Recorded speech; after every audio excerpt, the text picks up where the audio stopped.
So, thank you for joining us. I have a gin in hand, and we're going to be going over some fights, choreography, and cinematography. Shut up and sit down.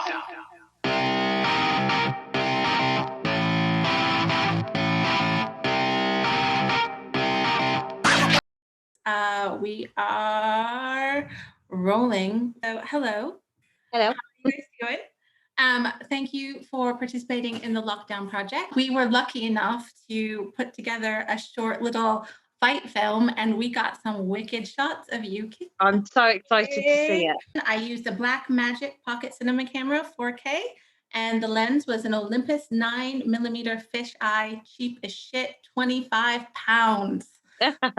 Like, this setup was the cheapest you could possibly do, but it had the most heart, hands It down. can't be as cheap as my green screen that I've got stuck to my wall with Velcro in my living room. Oh man, those green screens are wicked.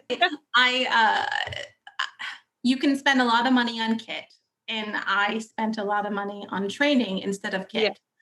So, so I did what I could. I'm originally a sports photographer. Okay. And then I went from sports photography, and when I went to the MMA gym, my life changed because I couldn't capture these things in still. Like, I saw Danny move, and I couldn't capture her the way I wanted to capture her with still images. I wanted to make a moving image. So I am very, very passionate about communication with fighting and communication in cinematography and camera. I just want to reiterate that all rules were followed, right? Yes, they were. I mean, we did really, really well with that. It was quite difficult to kind of go for it and want to do a creative project, but still adhere to every single rule. And we did this about 4 months ago. Yeah, something like that. It was a long time ago. Time ago. Yeah, well, these things take a while project-wise. So yeah, we did it about 4 months ago in the lockdown. And at that point in time, we could meet up with another 2 people from the same household. So it was Jez and I, and then Ian and Danny. And Ian and Danny both were absolutely phenomenal and decided to come out for 3 hours and in the middle of the night and go for it and literally fight on a bridge. It was wonderful. It was absolutely wonderful. The edit's locked. Okay. I'm working on the edit, the sound, the color. There's screen replacements that still need to go in. I put up some speech bubbles that aren't filled, that aren't colored, but you can have a gist of it. Can you, what is one of the most memorable sparring sessions you've been in? So a couple of months leading up to lockdown, I had been having one-to-one sessions with Ollie, who's one of the kickboxing and MMA coaches. Yeah. And he had been really pushing me on my footwork and my movement, and sort of mixing that up with power. Now I rely very heavily on my leg kicks in kickboxing. They're wicked kicks. Thank you. But yeah, we'd been working really hard on movement and what have you. And I remember there was one particular session when we were sparring, and there was a lot of us girls there. And I just remember my movement just being on point. And I felt like I was moving properly for the first time in the 2 years I think that I'd been training. My movement, I was up on the balls of my feet. I was really moving. I was quick. I was changing angles whilst throwing shots. And then I think about 3 weeks later, 3 weeks later, we were in lockdown, and I felt like I've just gone backwards since I've not had the opportunity to practice. And now I'm talking about it and I'm thinking about all those feelings. I just I want to get back to it. I really miss it. I want to get back to it, and I want there to be a place to get back to. Yeah, definitely. It's such a brave act to even step foot in an MMA gym. You know, especially being a female, you don't know what that's going to look like. No idea.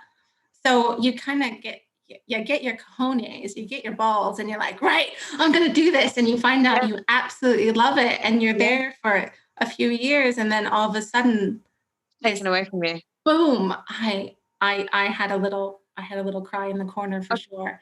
But I did. But F that. F that.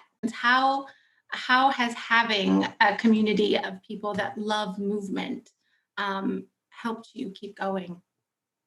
Just the support. If I'm ever feeling like my anxiety's taking over, I know I can just message somebody and say, look, I'm not feeling it today. I won't be there. Within seconds, there'll be a phone call or there'll be a text message telling me to get my butt into the gym. Everything's going to be fine. And just having the people to talk to message. We've got our Facebook groups. And I tell you, the support we have from the female gym members from that gym is absolutely incredible. I mean, the guys are fantastic. They're not intimidating, they're not judgmental or anything. But I tell you now, those girls, they are my lifelong friends. Yeah.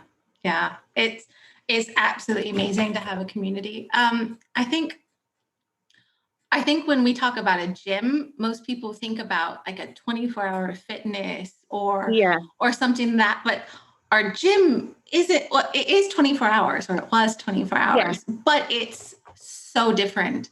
It's so much more than a gym. So much more than a gym. It's like a community center. It's a lifeline. It's a way for adults to chill out and hang out with each other. I've never experienced, well, there was a yoga gym that I used to go to in Guildford that was very similar community-wise. But man, this gym shouldn't just be called a gym. It should be called, I don't know, everything. It's like a place of worship. It is. It's my church. It's just you have everything there. You have friendships, you have the community, you have the classes. It's somewhere that you can go when your mental health is the lowest it can be, and you're not going to be judged by anybody. Yeah, it's something that taught me control. Definitely.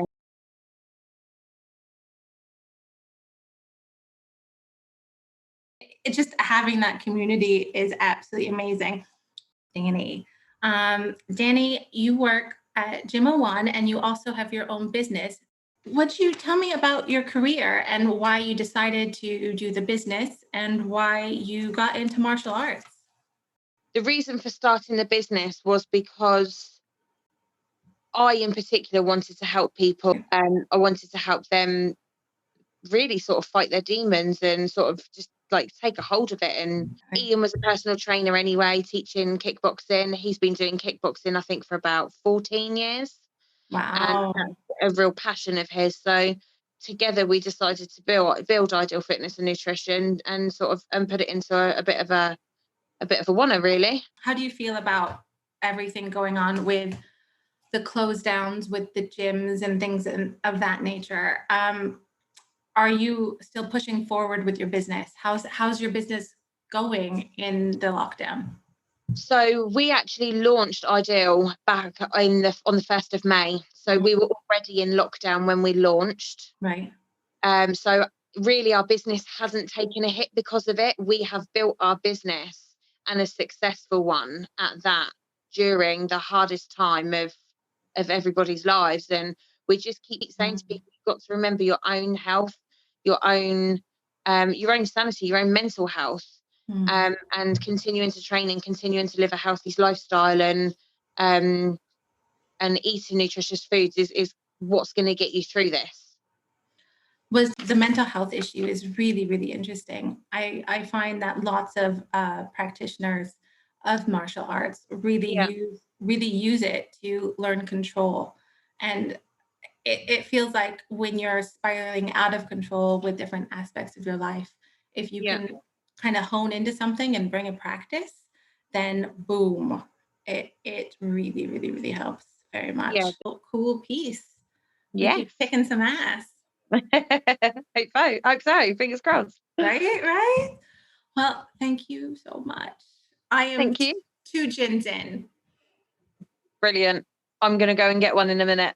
You deserve it. We could just have a Zoom and drink meeting one night. Oh my gosh. I start singing. That's fine by me. You'll have some really crazy, like American and Irish folk songs. Like I do a jig and I sing quite a bit.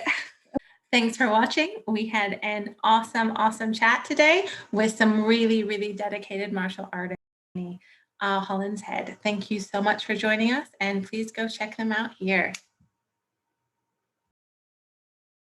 Shut up and sit down.